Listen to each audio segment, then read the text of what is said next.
Mourning the loss of a firefighter killed while responding to a call. Dustin Brandhorst was a volunteer with the Ebenezer Fire Protection District north of Springfield. The Highway Patrol says the 36-year-old died Friday night, and that was after the fire truck that he was driving crashed, responding to a fire call that was between Springfield and Fairgrove. Thanks for joining us here for the News at 10. I'm Mike Landis. Tonight, a memorial was held at Ebenezer Fire Department. But first, here is what we know so far about the accident. Authorities say Brandhorst was driving a pumper truck about 8:30 Friday on his way to help at that house fire south of Fairgrove. He was on Route A when his vehicle left the road and turned over, killing him. He was the only one in that vehicle.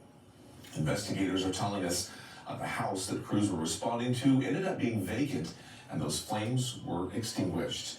It's, of course, been a hard couple of weeks for communities across Missouri, with the loss now of 4 public safety personnel, including 2 police officers in Joplin and 1 in Voulenteer. And now the death of Fireman Brandhorst is hitting a lot of people hard in our neck of the woods. Our Sydney Moran joins us live tonight. Sydney, what are people saying about how this is impacting them in particular? Well, Mike, agencies from several counties say it's been a day filled with emotions. Although many say losing a brother or sister in the line of duty is unfortunately common, it doesn't get any easier. No one wants to deal with this type of situation. The loss of a colleague is a situation emergency responders know all too well. Ebenezer Fire Protection District, along with several other agencies, are mourning the loss of firefighter Dustin Brandhorst. Dustin was a big part of our family, and it's sad for our community. He was working his way to become a career individual with us and full-time.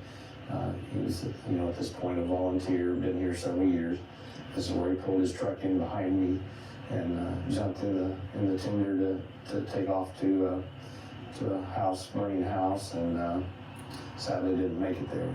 Ebenezer Fire Chief Nelson Purett describes Dustin as a servant. He was a servant to his family, and he was a servant to his community. And that's how we're going to remember him. He had a 1-year-old daughter, and she's a joy, beautiful thing. His wife, he loved very much, and she sacrificed sharing him with us.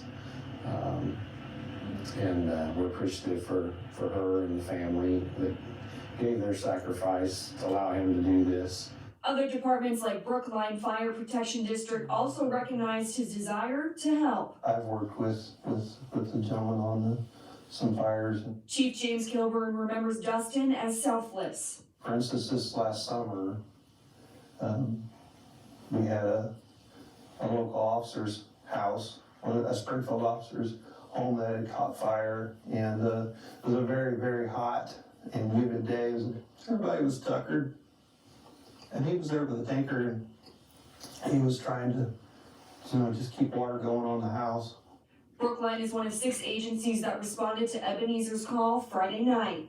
Emergency responders will continue to honor Dustin and his family, remembering him as the servant he was.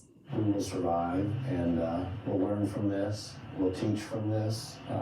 Dustin will go forgotten. He will have helped future firefighters understand how easy something can happen and how life can be lost in a blink.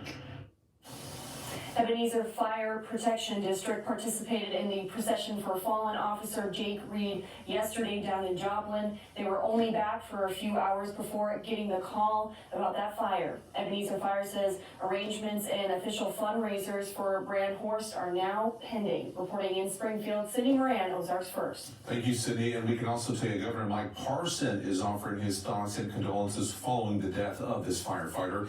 He made this Facebook post earlier on his account right there, writing in part, "Teresa and I are grieving for the community and are praying for the family of firefighter Dustin Brandhorst."